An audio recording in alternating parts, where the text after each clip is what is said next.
അള്ളാഹു നമ്മളെ എത്തിക്കുമാറാകട്ടെ. അള്ളാഹു നമ്മളെ എത്തിക്കുമാറാകട്ടെ. ഇതാണ് ഏറ്റവും വലിയ വിജ്ഞാനം. UK വിജ്ഞാനമല്ല. ഞാൻ മരിച്ചിട്ട് പോയാലും എന്റെ ശരീരം മണ്ണിലോട്ട് ഇഴുകി ചേർന്നാലും അവിടെയാണ് പിന്നെ എന്റെ ജീവിതം തുടങ്ങുക. 6 അടി മണ്ണിന്റെ ഉള്ളിൽ മുകളിലോട്ട് നോക്കിയാലും മണ്ണ്, താഴോട്ട് നോക്കിയാലും മണ്ണ്, വലത്തോട്ട് നോക്കിയാലും മണ്ണ്, ഇടത്തോട്ട് നോക്കിയാലും മണ്ണ്. ആ മണ്ണിന്റെ ഇടയിൽ തിരിയാനും മറിയാനും കഴിയാത്ത മണ്ണിന്റെ ഉള്ളിൽ കിടന്നിട്ട് ആകാശലോകങ്ങളുടെ വിശാല വസ്തുതയുള്ള സ്വർഗം കാണാൻ കഴിയും. അല്ലാഹു തൗഫീഖ് നൽകട്ടെ. ആമീൻ പറയും. ഉറക്കെ കാശ് കൊടുത്താൽ കിട്ടൂല മോനെ. ഇത് KSFയുടെ ചിട്ടി അടിച്ചാൽ കിട്ടുന്ന സാധനമല്ല. ഇത് KSFയുടെ ചിട്ടി അടിച്ചാൽ കിട്ടുന്ന സാധനമല്ല. ഈ സാധനം ഒരാൾക്ക് കിടക്കാൻ ഇടമില്ലാത്ത മണ്ണിൽ മരന്ന് കിടക്കുമ്പോ ആകാശഭൂമികളെക്കാൾ വിശാലമായ സ്വർഗം ഈ 6 അടി മണ്ണിന്റെ ഉള്ളിൽ ഇരുന്നിട്ട് കാണും. അല്ലാഹു തൗഫീഖ്. എന്താ ആമീൻ പറയാത്തെ? എന്താ ആമീൻ പറയാത്തെ? അങ്ങനെ കാണാൻ കഴിയണം. എല്ലാവരും കൊണ്ടുപോയി മണ്ണിട്ട് മൂടി. ഇനിയാണ് ജീവിതം തുടങ്ങുന്നത്. എല്ലാം പറയാനായിട്ട് എനിക്ക് സമയമില്ല. ഞാൻ പറയുന്നത് ഖുർആനാണ്. ഫീ ലൗഇൽ ഖുർആൻ, ഫീ ലൗഇൽ ഖുർആൻ. കാണാൻ പറ്റുമോ? ഇല്ല ഇല്ല. ഈ 6 അടി മണ്ണിന്റെ ഉള്ളിൽ ഒരാൾക്ക് കിടക്കാൻ സ്ഥലമില്ല. അവിടെ പിന്നെ ആകാശഭൂമികളുടെ വിശാലതയുള്ള സ്വർഗം അങ്ങനെ കാണും. ഹൂർലിങ്ങളെ കാണും. النار يعرضون عليها غدوا وعشيا ويوم تقوم الساعة أدخلوا آل فرعون أشد العذاب. അള്ളാഹു പറയുകയാണ്, ഖബറിന്റെ ഉള്ളിലെ കടക്കപ്പെട്ട് കഴിഞ്ഞാൽ ഇത് അഹമ്മദ് കബീറിന്റെ വീരവാദമല്ല, അവന്റെ പ്രസംഗത്തിന്റെ കൊടുപ്പ് കൂട്ടാനല്ല. അന്നാറു യുറദൂന അലൈഹാ ഗുദുവൻ വഅശിയാ. ഒരാള് ഖബറിന്റെ ഉള്ളിൽ അടക്കപ്പെട്ടാൽ രാവിലെയും വൈകുന്നേരവും അവൻ സ്വർഗാവകാശിയാണെങ്കിൽ പ്രഭാതത്തിലും പ്രദോഷത്തിലും രാവിലെയും വൈകുന്നേരവും അള്ളാന്റെ മലക്കുകൾ അവനെ സ്വർഗം കാണിച്ചു കൊടുക്കും. അവൻ നരകാവകാശിയാണെങ്കിൽ അള്ളാന്റെ മലക്കുകൾ അവനെ നരകം കാണിച്ചിട്ട് പറയും, എടീ നീ പോകേണ്ട നരകമാണിത്. ഖബറിൽ കിടക്കടാ, ഖബറിൽ കിടക്കടാ, ഖബറിൽ കിടക്കടാ, ഇനി നീ പോകാനുള്ള നരകം ഇതാണെന്ന്. ഖബറിൽ കിടക്കുമ്പോ രാവിലെയും വൈകുന്നേരവും സ്വർഗവും നരകവും ആ ഖബറിന്റെ ഉള്ളിൽ കാണിക്കപ്പെടുമെന്ന് അല്ലാഹുവിന്റെ വിശുദ്ധ ഖുർആൻ. അന്നാറു യുറദൂന അലൈഹാ ഗുദുവൻ വഅശിയ. അവൻ സ്വർഗാവകാശിയാണെങ്കിൽ രാവിലെ മലക്കുകൾ ഖബറിന്റെ ഉള്ളിൽ നടക്കുന്നത് എന്താ? ഖബറിന്റെ ഉള്ളിൽ നടക്കുന്നത് എന്താ? സ്വർഗാവകാശിയാണെങ്കിൽ സ്വർഗം കാണിച്ചിട്ട് പറയും, കണ്ടോ നിനക്ക് പോകാനുള്ള സ്വർഗമാണ്. ആ സ്വർഗത്തിലെ ഹൂർലിങ്ങളെ കാണും. പക്ഷെ അതാ നിങ്ങൾ ഇരിക്കും. ഞാൻ അടിപൊളി ഹൂർലിനായ ഒരു പെണ്ണിനെ കുറിച്ച് പറഞ്ഞാൽ, അവള് 400 കിലോമീറ്റർ അപ്പുറത്ത് നിന്ന് ചിരിച്ചാൽ ആ ചിരി ഇവിടെ കാണാൻ പറ്റും. ആ പെണ്ണിന്റെ കൈ പിടിച്ചിട്ട് പോവാം. പക്ഷെ അത് ഇരുന്നാൽ അവസാനം വരെ ഇരുന്ന ആ പെണ്ണിന്റെ പേര് സൈലും പറഞ്ഞാൽ ഇരിക്കൂ, ഇരിക്കും. ആ പെണ്ണിനെ കാണണ്ടേ? അടിപൊളി സ്വർഗത്തിൽ അവളുടെ പേര് സൈഡ് അഡ്രസ് ചെയ്ത് ഞാൻ പറഞ്ഞാൽ കാണണോ? സരിതേ മാതിരി ഒന്നുമില്ല. കേരള മന്ത്രിസഭയെ മറിച്ചിട ഒരു പെണ്ണിന് പറ്റൂമി. അതൊന്നും അല്ല. ഇത് 400 മൈല്. 400 മൈൽ എന്ന് പറഞ്ഞാൽ എത്ര കിലോമീറ്റർ വരും? 400 1 മൈൽ എത്ര കിലോമീറ്ററാ? ഇതെന്ത് മനുഷ്യന്മാരാ. ഇനിയിപ്പോ അത് ഞാൻ പഠിപ്പിച്ചത് 1.5 വരില്ല. 1.6 കിലോമീറ്റർ വരും. 1.6 കിലോമീറ്റർ, 1.5 അല്ല. അപ്പൊ ഏതാണ്ട് 400 മൈൽ അപ്പുറം എന്ന് പറഞ്ഞാൽ ഏതാണ്ട് 500-550 കിലോമീറ്റർ. 550 കിലോമീറ്റർ എന്ന് പറഞ്ഞാൽ കണിയാപുരത്ത് നിന്ന് 550 കിലോമീറ്റർ ഏതാണ്ട് കാസർഗോഡ് സേലം അല്ലേ? 550 അവിടെ എഴുതി വെച്ചിട്ടുണ്ട്. മയിൽക്കുച്ചിയിൽ എഴുതി വെച്ച വിജ്ഞാനമാണത്. എന്റെ കൂടെ പണ്ടൊരു ഡ്രൈവർ ഉണ്ടായിരുന്നു. അവൻ എന്നെ വായിച്ചിട്ട് പറഞ്ഞു, ഉസ്താദെ സലീം 550 കിലോമീറ്റർ.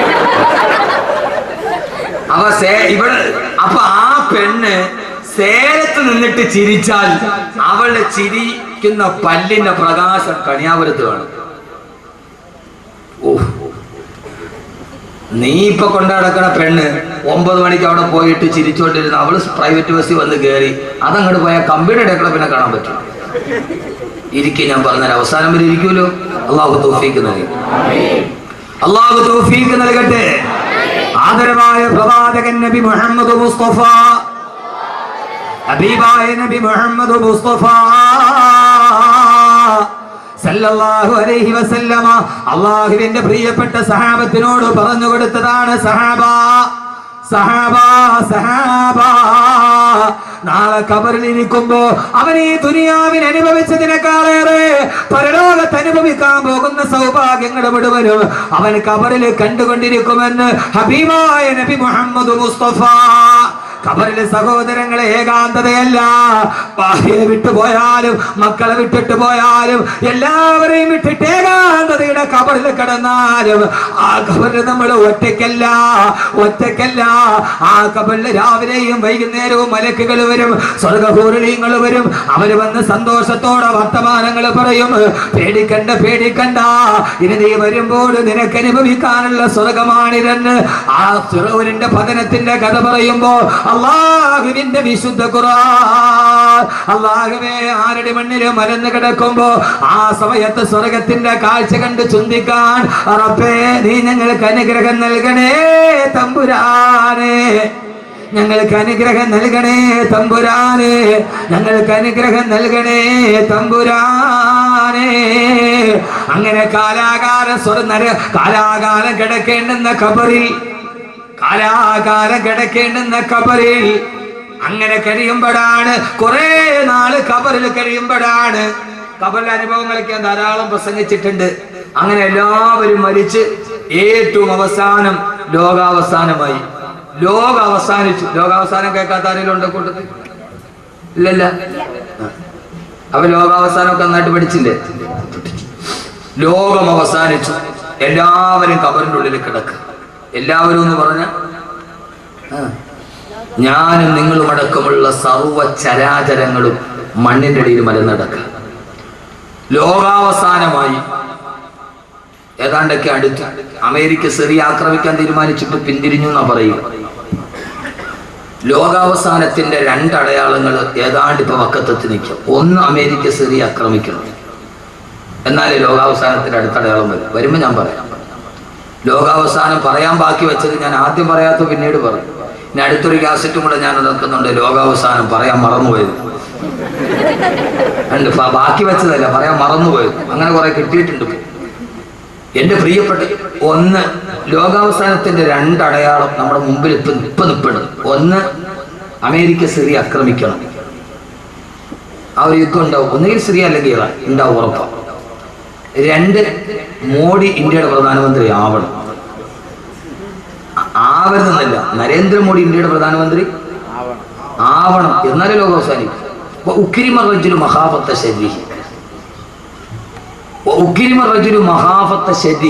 ഒരാളെ, ഒരു നേതാവിനെ ഭയന്നിട്ട് അയാളെ ബഹുമാനിക്കാൻ നമ്മൾ നിർബന്ധിതരാവുക, അത് ലോകാവസാനത്തിന്റെ അടയാളമാണെന്ന് നബി മുഹമ്മദ് മുസ്തഫ. മോഡി ഇന്ത്യയുടെ പ്രധാനമന്ത്രി ആയി എന്ന് കരുതുക.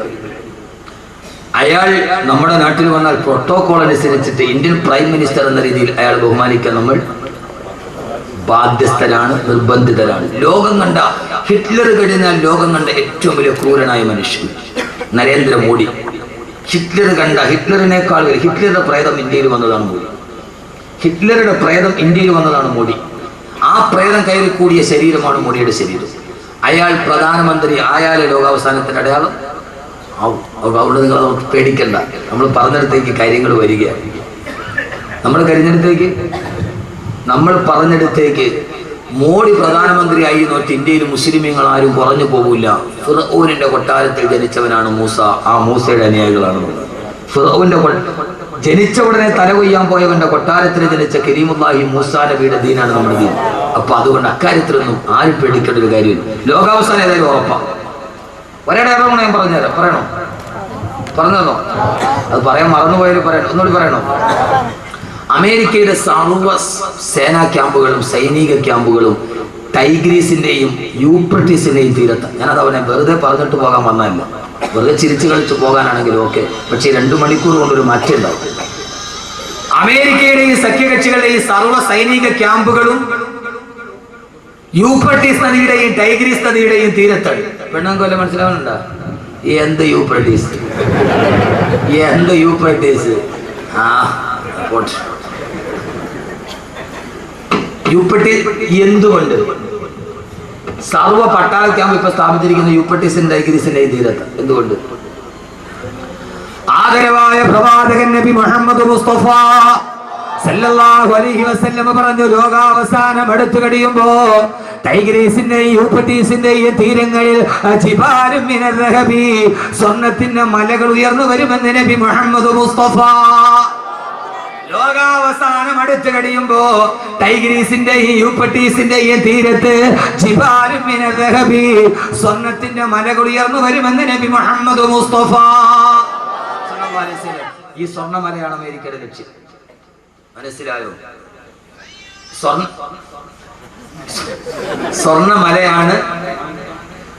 സ്വർണ്ണമലയാണ് അമേരിക്ക ലക്ഷ്യം.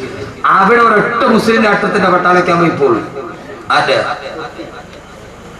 ഒരു മുസ്ലിം രാഷ്ട്രത്തിന്റെ പട്ടാളക്കാമ്പ് ഇപ്പൊ യൂഫ്രട്ടീസിന്റെ ടൈഗ്രീസിനെ തീരത്തുണ്ട്. ഏതോ വെള്ളിയാഴ്ച ജുമയ്ക്ക് വന്നവന് മണക്കാട് ഏതോ എന്റെ ജുമയ്ക്ക് പങ്കെടുക്കാം. അവിടെ ഇതൊക്കെ തന്നെ പറയണം. തുർക്കി എന്തുകൊണ്ട് ലോകാവസാനം എടുക്കുമ്പോൾ തുർക്കി ഇസ്ലാമിന്റെ എതിർപക്ഷത്ത്? യുക്കാത്തുൽ മുസ്ലിമൂനലിൽ അത്തറാഖ്, തുർക്കികളോട് മുസ്ലിമീങ്ങൾ യുദ്ധം ചെയ്യുന്നത് വരെ ലോകം അവസാനിക്കില്ലെന്ന് നബി മുഹമ്മദ് മുസ്തഫ. അപ്പൊ തുർക്കി ലോകാവസാനം എടുക്കുമ്പോൾ നമ്മുടെ എതിർപക്ഷത്ത് വരണം. അതുകൊണ്ട് തുർക്കി ഇപ്പോഴും അവിടെ പടലക്കാൻ പറ്റും. നിങ്ങളൊന്ന് ആലോചിച്ച് നോക്കും മനുഷ്യന്മാരെ. ഇനിയിപ്പോ ലോകം അവസാനിക്കില്ല എന്ന് ഒരാൾ പറഞ്ഞാൽ അവളേക്കാൾ വലിയ പച്ചപ്പൊട്ടിന് വിജ്ഞാനം പഠിക്കണം. ഏത് വിജ്ഞാനം? ഏത് വിജ്ഞാനം? കരിങ്കലിനെ കരയിപ്പിച്ച വിജ്ഞാനം പഠിക്കണം. അവിടേക്ക് നമ്മൾ തുടങ്ങുകയാണ്. അള്ളാഹു തൗഫീഖ് നൽകി. ഇവിടെ എഴുന്നേറ്റിന് മഹ്ശറയിലൊക്കെ നമുക്ക് പോകണം. ഈ ചുരുങ്ങിയ ദിവസം സമയം കൊണ്ട് അള്ളാഹു പറയുന്നത് മുഴുവനും ജീവിതത്തിൽ പകർത്താൻ അള്ളാഹു തൗഫീഖ് നൽകി. അല്ലാതെ എന്തെങ്കിലും പറഞ്ഞിട്ട് പോകാൻ ഞാൻ വന്നതല്ല. പഠിക്കണം. ഇന്ന് നമ്മുടെ ലക്ഷ്യം തെറ്റിപ്പോയി. ദറസിന്റെ പടിവാതിലുകൾ അടയ്ക്കപ്പെട്ടു. എന്തുകൊണ്ടെന്ന് ചോദിച്ചാൽ യൂറോപ്പിനെ നമ്മൾ സ്വീകരിച്ചു. നമ്മളെ വിട്ടു. യൂറോപ്പ് മതി, പടിഞ്ഞാറ് മതി എന്നൊരു ചിന്ത നമുക്കുണ്ട്. മക്കളെ UK-യിൽ വിട്ട് പഠിപ്പിച്ചാൽ അവൻ ഏറ്റവും നല്ലവനാണ്, അവൻ ആഖിറത്തിൽ പ്രയോജനപ്പെട്ടു എന്ന് നമ്മൾ കരുതിപ്പോയി. നിങ്ങൾ ഈ കണിയാപുരം മുതൽ കഴക്കൂട്ടം വരെ ഏത് സ്ഥലത്തും നിങ്ങളൊരു 2 പരസ്യമാണ് ഏറ്റവും കൂടുതൽ. 2 പരസ്യം. കണിയാപുരത്ത് നിങ്ങൾ പോയാൽ അവിടെ കാണുന്ന ഏറ്റവും വലിയ പരസ്യം ഏതാ? മലേഷ്യൻ ഗോൾഡ് സൂക്കിന്റെ എന്റെ വലിയ ഹബീബാണ് അദ്ദേഹം. അദ്ദേഹത്തിന് അനുജന്റെ മോളെ വിവാഹം കഴിച്ചിരിക്കുന്ന എന്റെ ഏറ്റവും അടുത്ത സുഹൃത്താണ്. അള്ളാഹു നല്ല ബർക്കത്ത് കൊടുക്കട്ടെ. മലേഷ്യൻ ഗോൾഡ് സൂക്കിന്റെ പരസ്യം നമ്മൾ കാണും. പക്ഷെ അതിനേക്കാൾ കൂടുതൽ കണിയാപുരം മുതൽ കഴക്കൂട്ടം വരെ പോയാൽ അല്ലെങ്കിൽ തിരുവനന്തപുരം വരെ പോയാൽ ഏത് ഇലക്ട്രിക് പോസ്റ്റിലും 2 പരസ്യമാണ് കൂടുതൽ. ഒന്ന്, UK-യിൽ പഠിക്കാൻ അവസരം. മക്കളെ നമ്മൾ UK-യിലേക്ക് വിട്ടു. ഒന്നേതാ? UK-യിൽ പഠിക്കാൻ അവസരം. രണ്ടാമത്തെ ഏറ്റവും കൂടുതൽ പരസ്യമുള്ളത് മൂലക്കുരു ഓപ്പറേഷൻ ഇല്ലാതെ സുഖപ്പെടുത്തും. ഈ 2 പരസ്യമാണ്. അല്ലേ? ആണോ? അല്ലേ? നിങ്ങളെല്ലാന്ന് പറയും. ഞാൻ കാണിച്ചു തരാം. കാരണം ഇത് 2 ഒരുപോലെ. അവിടെ പോയി പഠിച്ച പിന്നെ ഇത് വന്നേ പറ്റും. ഈ 2 പരസ്യമാണ് കേരളത്തിൽ ഏറ്റവും കൂടുതൽ ഇപ്പോൾ. ഒന്ന് UK-യിൽ പഠിക്കാൻ അവസരം, 2 മൂലക്കുരു ഓപ്പറേഷൻ ഇല്ലാതെ സുഖപ്പെടുത്തും. നമ്മുടെ മക്കൾ UK-യിൽ പോയാലെന്ന് കരുതി എന്തുകൊണ്ട്? നാളെ ഖബറിൽ നിന്റെ മക്കളുമായി നിനക്ക് സല്ലപിക്കാൻ കഴിയണമെങ്കിൽ ആ ഭാഗത്തേക്ക് നിന്റെ മക്കളെ പഠിപ്പിക്കാൻ നിനക്ക് കഴിയേണ്ടതുണ്ട്. അള്ളാഹുവിനാക്കി തരുമാറാകട്ടെ. നമ്മൾ മക്കളെ UK-യിൽ വിട്ട് പഠിപ്പിക്കുക. അവര് വന്ന് പൈസ 1 ലക്ഷം രൂപ ശമ്പളം കിട്ടിയാൽ പിന്നെ പാന്റിന്റെ പോക്കറ്റിൽ കയ്യും തിരുമി നമ്മളിങ്ങനെ അങ്ങോട്ട് അടക്കുക. മാനം നോക്കി പാന്റിന്റെ പോക്കറ്റിന്റെ ഉള്ളില് കൈകുത്തി. എടാ പച്ചപ്പൊട്ട, ഈ പാന്റിന്റെ പോക്കറ്റിൽ നീ കൈയിടുന്നെന്തിന്? ഈ പാന്റിന്റെ പോക്കറ്റിൽ അത് യൂറോപ്പിന്റെ സംസ്കാരമാണ്. അത് ബ്രിട്ടനിലാണ്. അവിടെ തണുപ്പ് കൂടുതലാണ്. അതുകൊണ്ട് ആളുകൾ തണുക്കാതിരിക്കാൻ കൈ പാന്റിന്റെ പോക്കറ്റ് ഇടും. നമ്മളതും ഫാഷൻ. നമുക്ക് ജോലി എന്താ? നമ്മളൊന്നും ചെയ്യില്ല. നമ്മൾ പാന്റിന്റെ ഉള്ളിൽ പോക്കറ്റ് കൈമ്മ ഇട്ടിട്ട് നമ്മൾ ഇങ്ങനെ വന്ന എവിടെയും വന്നത് പള്ളിയുടെ മുമ്പിലോ ഈ കൊള്ള എന്തുണ്ടേ നമ്മൾ പാഞ്ചിന്റെ പോക്കറ്റിൽ കൈയിട്ടിട്ട് നമ്മൾ ഈ ദുനിയാവിന്റെ അറ്റത്ത് പിടിച്ചിട്ട് ഈ വാഫിയും ഈ കോഴ്സ് എന്തുണ്ടേ? നമ്മുടെ കുട്ടികളെ UK വിട്ട് പഠിപ്പിക്കുക. ഈ പാഞ്ചിന്റെ പോക്കറ്റ് കൈയിടല് തന്നെ യൂറോപ്പ് പഠിപ്പിച്ച അത് യൂറോപ്പിന് അത് അവര് തണുപ്പുള്ളത് കൊണ്ട് പാക്കറ്റ് കൈയിട്ടതാണ്. യഥാർത്ഥത്തിൽ നമ്മൾ എന്ത് ചെയ്തു? യൂറോപ്പിനെ കടമെടുത്തു. പടിഞ്ഞാറ് മതി എന്ന് കരുതി അവിടെ നിന്ന് മതിയിട്ട് കരിങ്കല്ലിനെ കരയിപ്പിക്കുന്ന വിജ്ഞാനം പഠിപ്പിക്കാൻ എന്ന് നമുക്ക് കഴിയുന്നുവോ? അന്നല്ലാതെ മരണം ജീവിതത്തിന്റെ തുടക്കമാവില്ല. അങ്ങനെ പഠിപ്പിക്കാത്തവന് മരണം ജീവിതത്തിന്റെ അവസാനമാണ്, അവന് പിന്നീടില്ല. അള്ളാഹു നമ്മൾ അതിൽ നിന്ന് കാത്തുരക്ഷിക്കട്ടെ. അള്ളാഹു നമ്മൾ അതിൽ നിന്ന് കാത്തുരക്ഷിക്കട്ടെ. അള്ളാഹു നമ്മൾ അതിൽ നിന്ന് കാത്തുരക്ഷിക്കട്ടെ. നമ്മൾ എന്ത് ചെയ്യണം?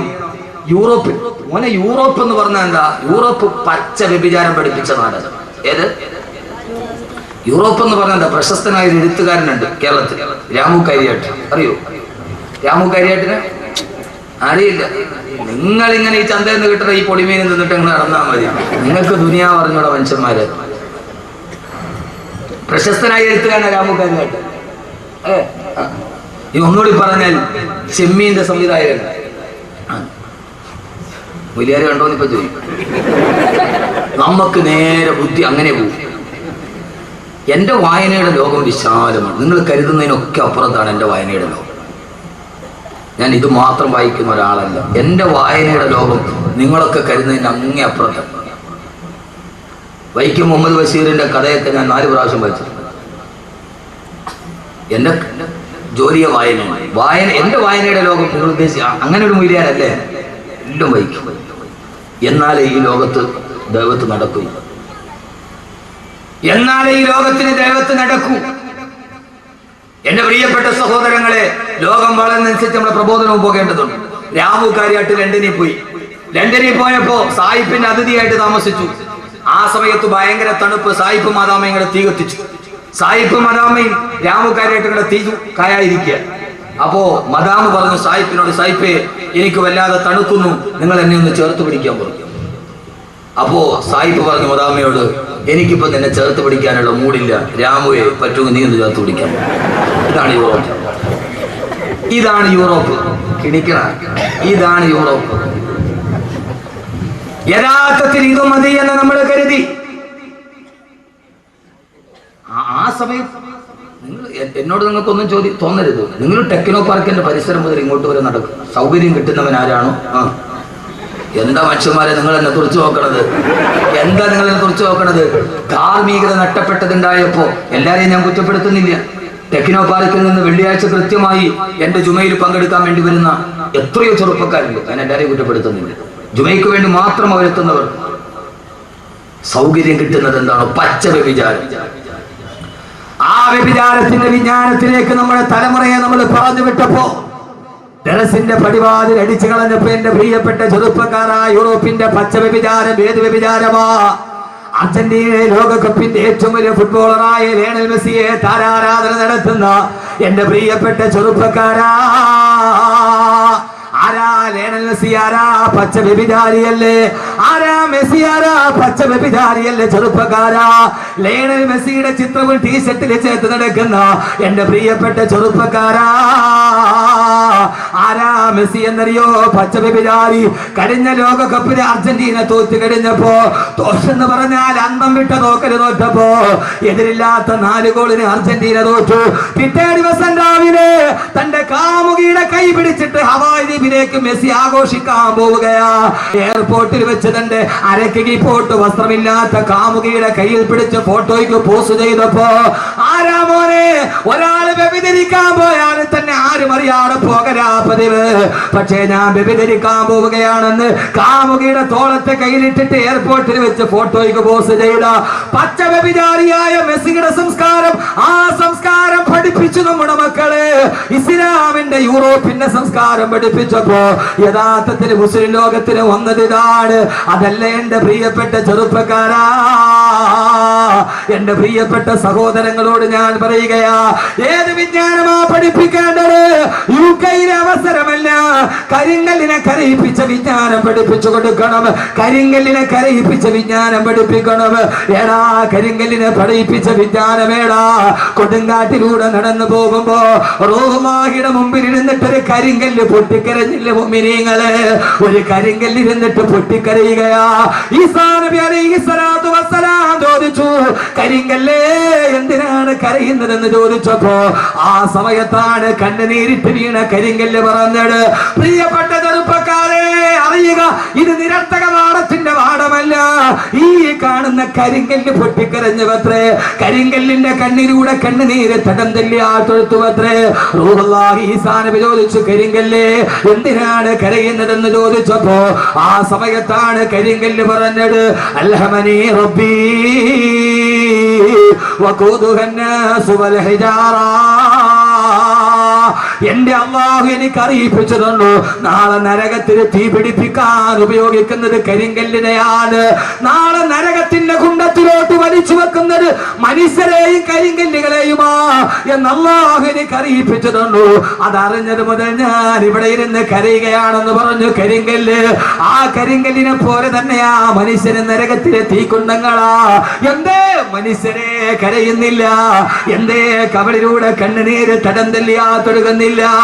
എന്റെ അള്ള എന്നോട് പറഞ്ഞു, നാളെ നരകത്തിൽ കത്തിക്കപ്പെടുമല്ലോ എന്നോത്തിട്ട് വടിയരികിരുന്ന് കരിങ്കല്ല് കരയുന്നത് കണ്ടപ്പോ അവിടെ ഇരുന്നു കൊണ്ട് ഈസാ നബി കരിങ്കല്ലിന്റെ കരച്ചിൽ കണ്ടപ്പോ ഈസാ നബി അള്ളാഹിനോട് ദുആ ചെയ്തു, അല്ലാഹുവേ അല്ലാഹുവേ അല്ലാഹുവേ, ഈ കരിങ്കല്ലിന്റെ കരച്ചിൽ കണ്ടിട്ട് സഹിക്കുന്നില്ല അല്ലാ, ഇതിന് നീ എന്തെങ്കിലും ഒരു പരിഹാരം ഉണ്ടാക്കണം. അല്ലാഹു പറഞ്ഞു, ഈസാ നബിയെ ആ കരിങ്കല്ലിനോട് പറയുക, അതിനെ മാത്രം ഞാൻ നരകത്തിലിടില്ലെന്ന്. ഈ ഭൂമി ലോകത്തിലെ മുഴുവൻ കരിങ്കല്ലുകളെ നരകത്തിലിട്ട് ആളിക്കത്തുമ്പോ ഈ കരിങ്കല്ലിനെ മാത്രം ഞാൻ നരകത്തിലിടുന്ന് പറയ ഈസാ. ഈസാ നബി അലൈഹിസ്സലാത്തു വസ്സലാം ആ കരിങ്കല്ലിന്റെ അരികിൽ ഇരുന്നിട്ട് തടികി തലോടിയിട്ട് പറഞ്ഞു, കല്ലേ കരയണ്ട, കല്ലേ കല്ലേ കരയണ്ട കല്ലേ. ഇതേത് കഥയെന്നറിയോ? മനുഷ്യൻ കരിങ്കല്ലിനെ തടകി ആശ്വസിപ്പിച്ച കഥ. കേൾക്കുക സഹോദരങ്ങളെ, ആ കരിങ്കല്ലിനെ തടകി തലോടിയിട്ട് ഈസാ നബി പറഞ്ഞു അത്ര, കരിങ്കല്ലേ കരയണ്ട കല്ലേ കരയണ്ട കല്ലേ, അല്ലാഹു നിന്നെ മാത്രം നരകത്തിൽ നിന്ന് മോചിപ്പിച്ചിരിക്കുകയാ. ഈസാ നബി നടന്നുപോയി. കുറെ മാസങ്ങൾക്ക് ശേഷം അതിപടി വരുമ്പോ പിന്നെയും ഈ കരിങ്കല്ലിരുന്ന് കരയുകയാണ്. ഈസാ നബി ചോദിച്ചു അത്ര, കരിങ്കല്ലേ എന്തിനാണ് ഇനിയും കരയുന്നതെന്ന് ചോദിച്ചപ്പോ കരിങ്കല്ല് പറഞ്ഞ മറുപടി, ഈസാ നബിയെ ആദ്യം ഞാൻ കരഞ്ഞത് ഖൗഫൻ ലിറബ്ബി, എന്റെ അല്ലാഹുവിന്റെ നരകത്തെ കുറിച്ചുള്ള പേടി കൊണ്ടാ. രണ്ടാമത് ഞാൻ കരഞ്ഞത് ശുക്റൻ ലിറബ്ബി, എന്റെ അല്ലാഹുവിനോടുള്ള നന്ദി രേഖപ്പെടുത്താനാ. എല്ലാ കല്ലുകളും നരകത്തിലോട്ട് വലിച്ചെറിയുമ്പോ എന്നെ മാത്രം നരകത്തിൽ നിന്ന് മോചനം നടത്തിയ എന്റെ റബ്ബിനോടുള്ള നന്ദി കാരണത്താലാണെന്ന് കരിങ്കല്ല് പോലും കരഞ്ഞു പോയെങ്കിൽ ഈ കരിങ്കല്ലിനെ കരയിപ്പിക്കുന്ന വിജ്ഞാനം പഠിക്കണം. ഈ കരിങ്കല്ലിനെ കരയിപ്പിക്കുന്ന വിജ്ഞാനം പഠിക്കണം. ആ വിജ്ഞാനമാണ് എന്റെ മോനെ, റൂഹെന്ന് നിന്റെ കയ്യിൽ നിന്ന് വിട്ടുപോയാൽ, ഈ ശരീരത്തിൽ നിന്ന് ആത്മാവ് പോയാൽ, കരിങ്കല്ലിനെ കരയിപ്പിച്ച വിജ്ഞാനം ഏതെന്നറിയോ? ശരീരത്തിൽ നിന്ന് ആത്മാവ് വിട പറഞ്ഞു പോയാൽ നിന്റെ ശരീരം കൊണ്ടുപോയി 6 അടി മണ്ണിലേക്ക് കുഴിച്ചിട്ട് കഴിഞ്ഞാൽ 3 ദിവസം കഴിഞ്ഞ് നീ തുറന്നു നോക്കുമ്പോ നിന്റെ കണ്ണുകൾ മുഴുവനും അഴുകി മാറിയിട്ട് 2 ഗുഹയാ കാണുന്നതെങ്കിൽ 40 ദിവസം കഴിഞ്ഞ് കണിയാപുരം ഖബർസ്ഥാനില് ഖബറൊന്ന് തുടിച്ചു നോക്കിയാ നിന്റെ എല്ലുകൾ മാത്രമാ കാണുന്നതെന്ന്. അതോടെ നിന്റെ ജീവിതം അവസാനിക്കുന്നില്ല. അഴുകി പോകുന്ന 6 അടി മണ്ണിന്റെ ഉള്ളിൽ നിന്റെ മാതാപിതാക്കൾ നിന്നെ കാണാനെത്തുമെന്ന് സ്വർഗത്തിന്റെ മാലാഖമാര് നിന്നെ